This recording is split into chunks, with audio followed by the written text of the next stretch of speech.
우리는 고린도후서 5장 16절부터 21절 본문을 통해 주를 기쁘시게 하는 인생 하는 제목으로 세 번째 시간, 마지막 시간 같이 은혜를 받겠습니다. 우리 속담에 그런 말이 있어요. 검은 머리의 짐승은 거두지 않는다. 그런 속담이 있습니다. 별로 좋은 뜻은 아니에요. 거두지 않는다. 그 말 쉽게 말해서 검은 머리 짐승이 뭡니까? 사람이잖아. 사람은 고쳐줄 수 없다. 참 우리가 인생을 길든 짧든 이렇게 살아오면서 그 속담이 참 맞는 것 같다 이런 생각이 참 많이 해요.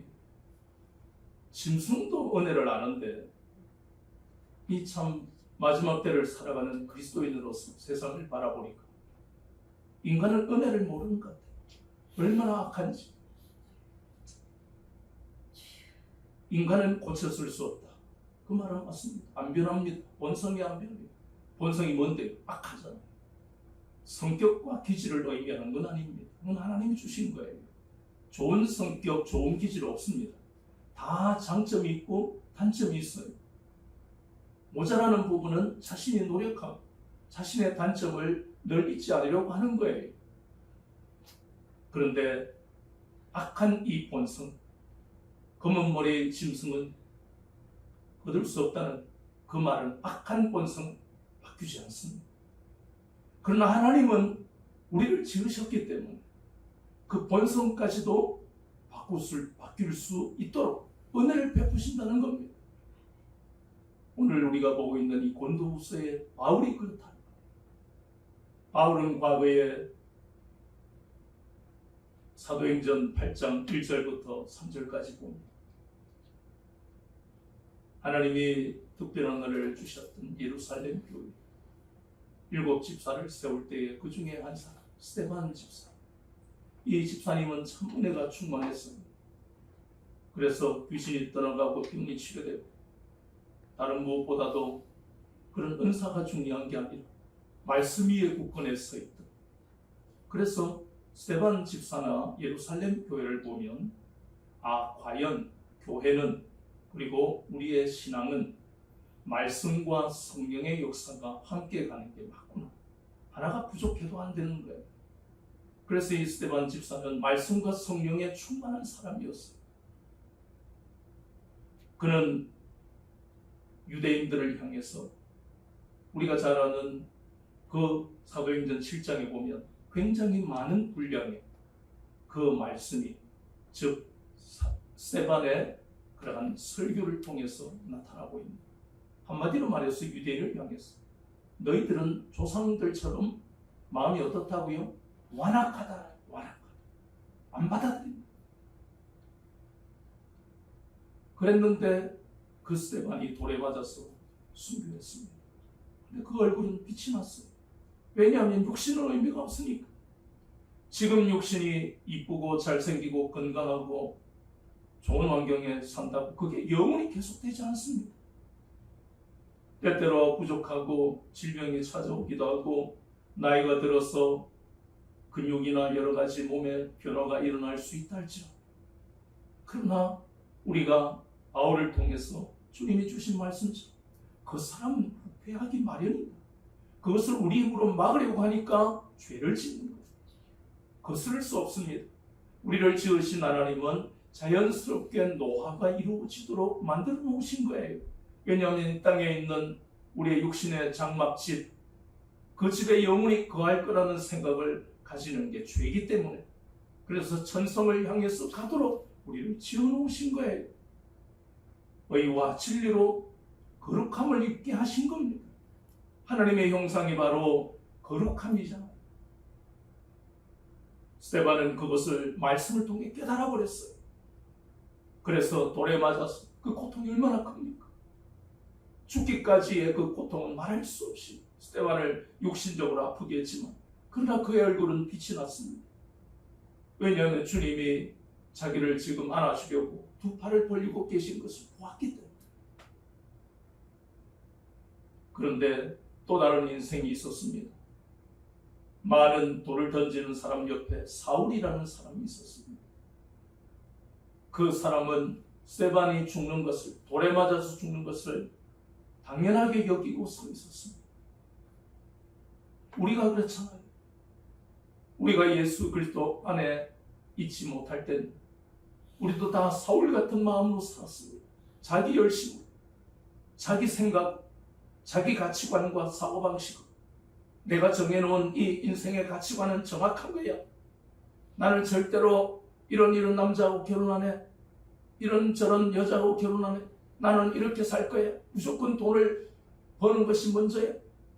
자기의 그러한 의지로 살아가던 인생이었어요. 그런데 그 사울의 갈라디아서 1장 13절에서 고백했던 것처럼 나는 교회를 핍박하던 사람이다. 그리고 나는 사도행전 8장 3절에 보이는 것처럼 주의 제자들을 핍박하고 잡아가두기까지 한 사람이다. 스데반이 죽는 것을 마땅하다고 생각했던 사람이다. 그런 사람에게 주님이 찾아오신 겁니다. 다메섹에서 좋은 목적으로 가는 것도 아니고 주의 제자들을 잡으러 다마스커스까지 온 사람, 잘못된 열심으로 살았던 이 사람에게 하나님도 없는 인생을 살던 이삭의 아들 야곱에게 하나님이 베델 도망가는 그의 형을 피해서 도망가던 그에게 나타나셨던 그 하나님, 또 잘못된 열심으로 잘못된 가치관과 사고방식으로 살던 그 사울에 주님이 나타나신 것. 잘못된 가치관과 사고방식, 우리가 성경에서 말한 대로 하면 악한 본성을 가졌던 그 사울에 주님이 나타나셔서 그를 고치시기 시작하셨고, 그는 그의 입으로 고침을 받은 그 영혼의 고침을 받은 내가 가지고 있는 모든 좋은 것은 배설물로 여긴다. 이 고백이 그냥 나와집니까? 시킨다고 됩니까? 좋은 조건으로 우리를 유혹한다고 됩니까? 절대로 인간은 변하지 않습니다. 그때뿐입니다. 가난한 사람에게 1,000만 원, 1억을 주면 내가 평생 당신을 위해 헌신하고 살겠다. 1년을 가겠습니까? 그 사람이 여러 가지 환경에서 그렇게 못할 환경이 되니까 그렇지가 아니고 인간이 악하기 때문에 인간의 힘으로는 진실하게 선하게 살아갈 수가 없습니다.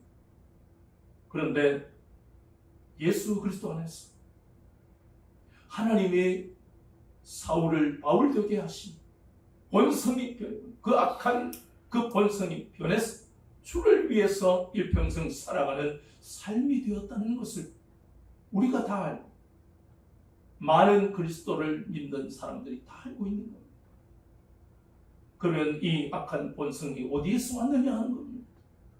창세기를 보니까 아담과 하와에서부터 한 사람이 범죄함으로 말미암아, 로마서는 아담을 그리고 하와를 말씀하고 있습니다.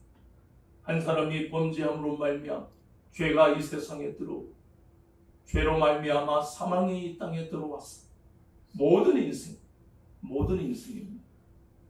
죄가 사망 안에서 왕노릇하는 인생을 살게 되었습니다. 그래서 지금도 예수님을 믿지 않는 많은 사람들, 주님이 왕이 되시지 못하고 자기가 왕이 되었다는 것은 바로 교만하게 살아가는 많은 사람, 자기 과시를 하고 살아가는 많은 사람들이 바로 죄가 아직까지 왕노릇하고 있는, 그리고 자신은 왕이고 잘났다고 생각하지만 자신은 죄의 종노릇하는 인생, 여전히 세상 사람들, 그리고 교회를 다녀도 예수님을 안 믿고 다니는 사람들은 여전히 죄의 종노릇을 하고 살아가고 있는 겁니다. 죄의 권세가 이렇게 무서운 겁니다. 인간이 이길 수 없는 것이 바로 죄의 권세입니다. 그런데 바울이 되었던 것은 사울이 노력한 것도 아니고 어떤 특별한 만남을 통해서도 아니고 오직 전적으로 예수님이 찾아오심으로 말미암아 되었던 것, 그것을 우리는 은혜라고 부르는 것입니다. 이 은혜는 사람이 사람에게 줄 수 있는 게 아닙니다. 그것은 인정이라고 부르는 겁니다. 은혜가 아닙니다. 은혜는 사람이 사람에게 줄 수 없는 것, 하나님이 위로부터 내려오는 것이 은혜예요. 그래서 은혜라는 단어를 함부로 쓸 수가 없습니다. 우리가 잘 아는 이 은혜, 에베소서 1장 8절에 한번 볼까요? 이 참 놀라운 말씀을 우리가 알아야 되겠다. 정확하게 에베소서 2장 8절에 보니까 너희는 그 은혜에 의하여 믿음으로 말미암아 구원을 받았습니다. 이것은 너희에게 난 것이 아니고 하나님의 선물입니다. 하나님의 선물. 성경은 정확하게 사람이 어떤 도움을 다른 사람에게 줄 수 있지만 그것을 성경은 은혜라고 말하지 않습니다. 성경은 정확하게 하나님만이 주실 수 있는 선물, 이 은혜. 바울이 이 은혜를 받았기 때문에 악한 본성에서 하나님이 지으신 하나님의 형상과 모양으로 변해갈 수 있었던 겁니다. 그래서 그 은혜로 말미암아 우리가 알다시피 이방인의 사도, 일평생 주님을 위한 삶을 살 수가 있었던 겁니다. 우리는 이 놀라운 은혜를 기억해야 합니다. 이 은혜는 값없이 우리에게 주어지는 겁니다. 로마서 3장 25절에 나오는 것처럼 하나님이 예수 그리스도로 말미암아 우리의 죄를 간과하셨다고 했습니다. 예수 그리스도께서 하나님과 죄인인 우리 사이에 화목 제물이 되셨다고 했습니다. 로마서 5장 12절에서 14절까지는 예수 그리스도 밖에 있는 사람들은 모두가 죄인이라고 성경은 말씀하고 있습니다. 그 죄의 문제는 우리 힘으로 해결할 수 없다는 것입니다. 오직 예수 그리스도만이 이 죄를 해결하실 수 있습니다. 그 방법이 바로 십자가에 자신을 못 박는 일이었습니다. 하나님이신 그분이 육신을 입고 이 땅에 오셔서 하신 일은 바로 우리 죄를 위해서 자신의 영광을 다 버리고 우리 죄를 위해 십자가에서 몸짓으시고 피 흘리신 겁니다. 이 화목제물로 말미암아 하나님이 예수 그리스도의 피를 보시고 우리의 죄를 간과하셨다고 성경은 말씀합니다. 간과라는 것은 알면서 지나가는 것을 간과라고 국어 사전에 나옵니다. 하나님은 우리 죄를 아시지만 우리 영혼 속에 흐르는 예수 그리스도의 피로 말미암아 지나가시는 겁니다. 이 놀라운 은혜를 우리가 잊어서는 안 됩니다. 이스라엘은 역사적으로 하나님의 간과하시는 하나님의 죄를 사유하시는 그 은혜를 망각해버릴 때는 개인이나 국가 공동체가 망해버렸습니다. 이방 민족의 노예가 되어버렸어요. 애굽의 노예가 되고 또 가나안의 그런 족속들의 노예가 되고 우리가 잘 아는 대로 아수르의 노예가 되고 바벨론의 노예가 되고 페르시아의 노예가 되고 로마의 노예가 되고 그러니 이스라엘은 우리가 본받을 나라가 아니에요. 이스라엘의 역사는 교훈이 되는 거예요. 오늘날 우리도 마찬가지입니다. 이 놀라운 하나님의 죄를 간구하심, 우리의 화목 제물이 되심으로 우리 죄를 알고도 간구하시는 이 놀라우신 하나님의 은혜를 절대로 망각해서는 안 됩니다. 인생을 살아가면서 분통 터지는 일이 참 많습니다. 또 억울하고 원통한 일도 많습니다. 그러나 그때마다 싸울 수는 없어요. 그러면 우리가 안 돼요. 싸우면 이기고 지고를 떠나서 우리 속에는 원한이 자꾸 쌓이는 겁니다. 분노가 쌓이는 겁니다. 불특정 다수에 대해서 혹은 아니면 부모에 대해서 형제에 대해서 친인척에 대해서 이웃에 대해서 분노가 쌓이고 원한이 쌓이면 우리는 하나님과 점점 멀어지게 되어 있습니다. 원래 우리가 이사야서 59장 1절과 2절을 보니까 하나님이 우리를 팔이 짧아서 구원하지 못하심도 아니고 하나님이 귀가 둔하여 우리의 기도를 안 들으시는 게 아니라 그랬습니다. 우리의 죄 때문에 악한 본성, 그 죄 때문에 하나님과 우리 사이가 단절된 과거가 우리에게 있잖아요. 다 우리는 과거가 있는 사람들입니다. 그런데 지금도 하나님의 은혜를 망각하고 살아간다는 것은 하나님과 점점 멀어지는 거예요. 악한 본성이 점점 가까워지는 겁니다. 그래서 우리는 회개해야 됩니다. 회개하지 않은 신앙은 점점 더 하나님과 멀어지고 교회와 멀어지고 신앙생활을 안 하게 됩니다. 다 변명거리는 이죠.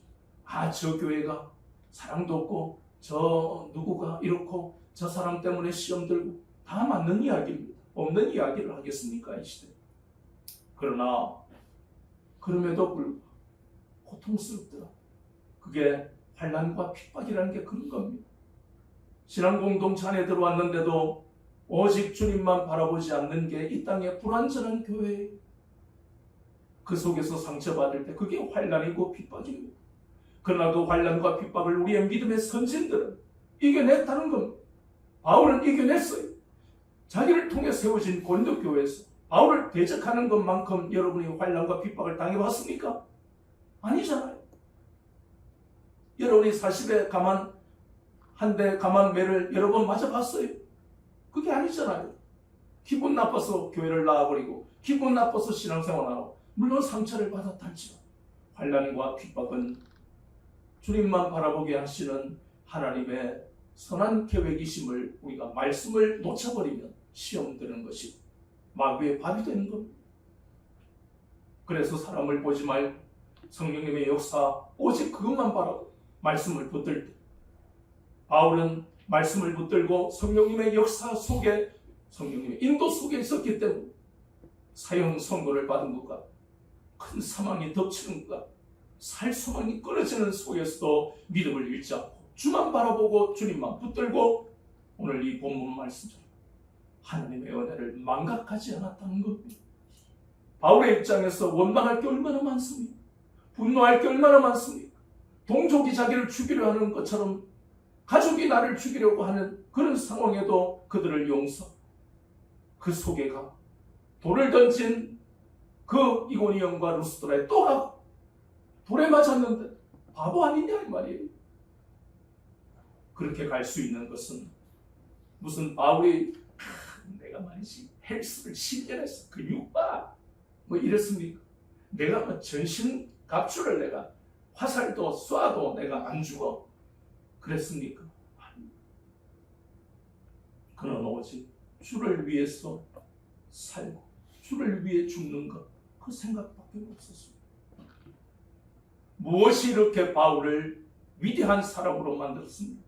우리도 그렇게 될 수 있어요. 그것은 오직 한 가지, 어려운 게 아닙니다. 기도를 100시간 하고 매일 성경 말씀을 손에서 놓지 않고 교회를 위해 헌신적으로 일하고 집을 팔아서도 교회를 세우고, 그게 아닙니다. 그런 것들도 다 가치가 있고 의미가 있어요. 그러나 그렇게 어려운 게 아니에요. 그렇게 뭔가를 우리에게 요구하는 게 아닙니다. 한 가지만, 하나님의 은혜를 망각하지 않는 것. 아주 쉬워요. 그런데 사람들은 다 망각해버리고 교회를 떠나가 버립니다. 그렇게 쉬운데 그게 바로 자기 자신이 옛날에 가졌던 그 악한 본성으로 점점 가까워지고 있구나 하는 걸 점검하고 회개해야 된다는 거예요. 하나님의 은혜를 망각하고 있다는 거 회개해야 됩니다. 어렵지 않습니다. 내 입에서 거친 말이 나오고 악한 생각이 들고 거친 행동이 나오고 악한 행동이 나오면 이미 죄악에 물들어 있는 것이고 마귀에 붙들려 있다는 것입니다. 회개해야 됩니다. 회개하면 동이서에서 먼 것 같이 우리의 죄가를 옮기시고 용서해 주십니다. 그것이 마태복음 18장 21절에서 35절까지의 말씀, 그 말씀입니다.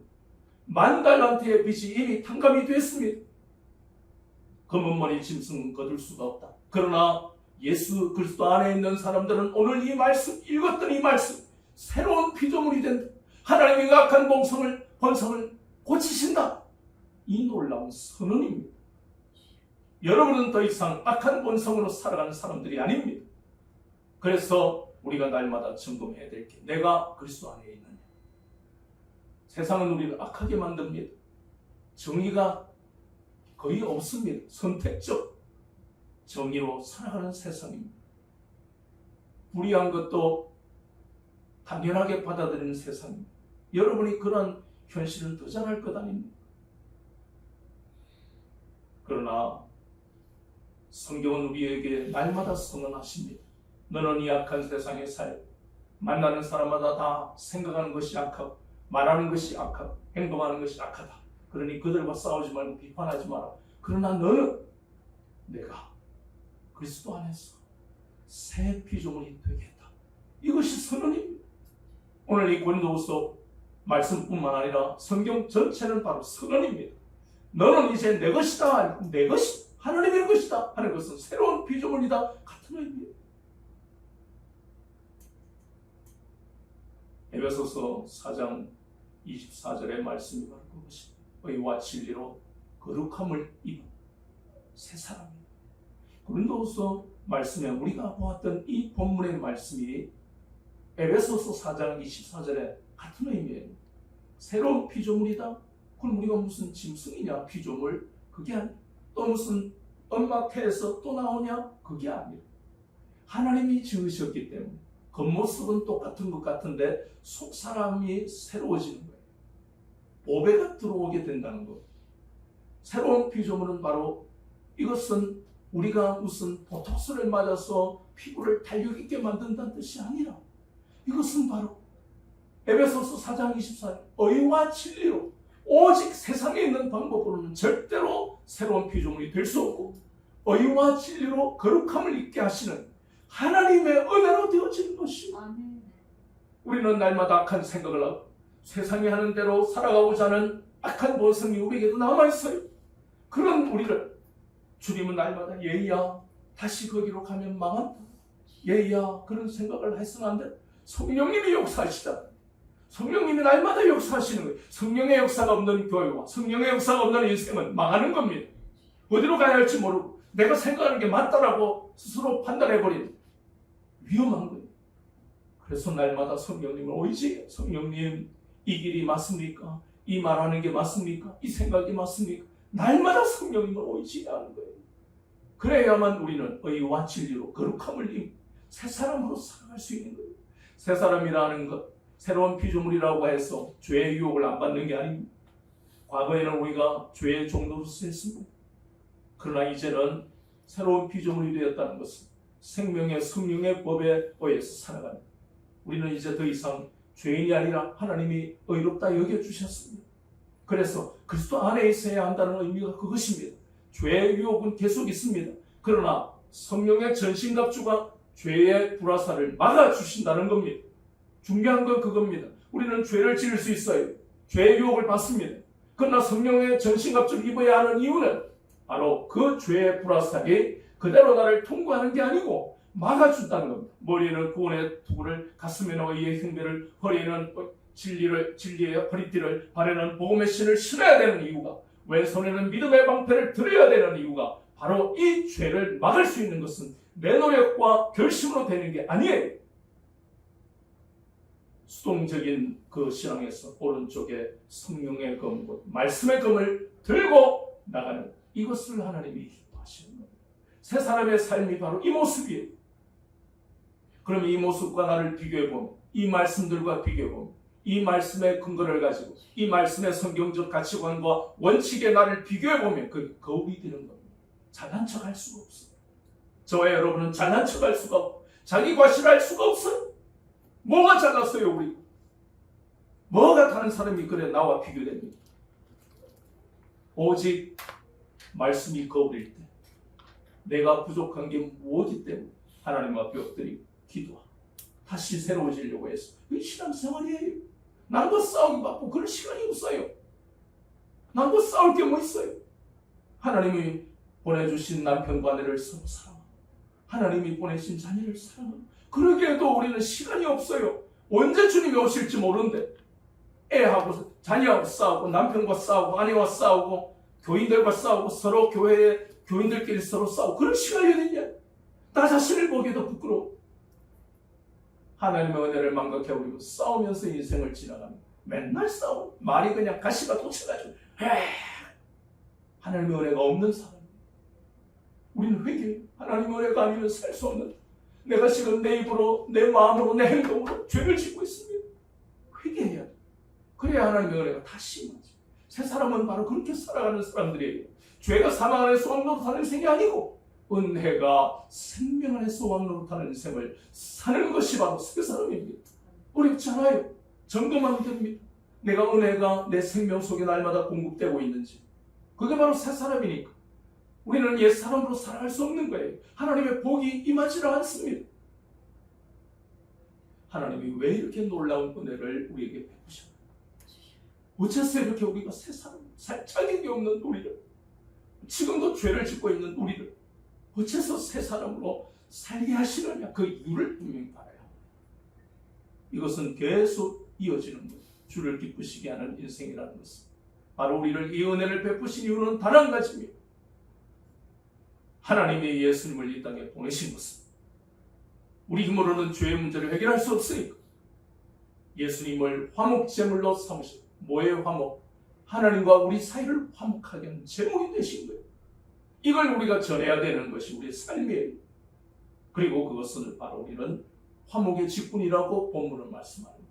이제 우리가 화목, 예수님이 하나님과 우리 사이를 화목하게 하신 것처럼 우리도 하나님과 다른 사람, 아직 믿지 않는 남편, 아직 믿지 않고 있는 아내, 아직 믿지 않는 친인척, 부모를 화목하게 하는 그러한 사명, 직분을 우리가 받았다는 겁니다. 이걸 감당해야만 합니다. 분명하지요. 그 이유가 값없이 새 사람이 되는 은혜를 받았기 때문에 갚을 수가 없어요. 이 땅에서 갚을 수가 없어요. 그럼 마땅히 해야 합니다. 그 화목의 직분, 화목의 사명을 감당하기는 너무너무 힘들어요. 예수 그리스도 밖에 있는 남편, 예수 그리스도 밖에 있는 아내, 예수 그리스도 밖에 있는 친인척과 부모는요, 악한 본성으로 살아갑니다. 그런데 어떻게 말로 해가 될 것 같으면, 여러분 눈물 흘린다고 될 것 같으면 화목의 직분은 감당하기가 힘든 일이에요. 그러나 해야 합니다. 왜냐하면 예수님이, 우리 주님이 우리를 위해 먼저 화목의 직분을 감당하셨는데 죽기까지 우리를 사랑하셨잖아요. 우리 죽는 건 아니잖아요. 여러분이 불신자들과 불신 가족들과 화목하게 한다고 죽었어요? 안 죽습니다. 절대로 안 죽어요. 사명을 감당하는 동안에는. 그러니 그 은혜를 잊지 말고 값없이 받았습니다.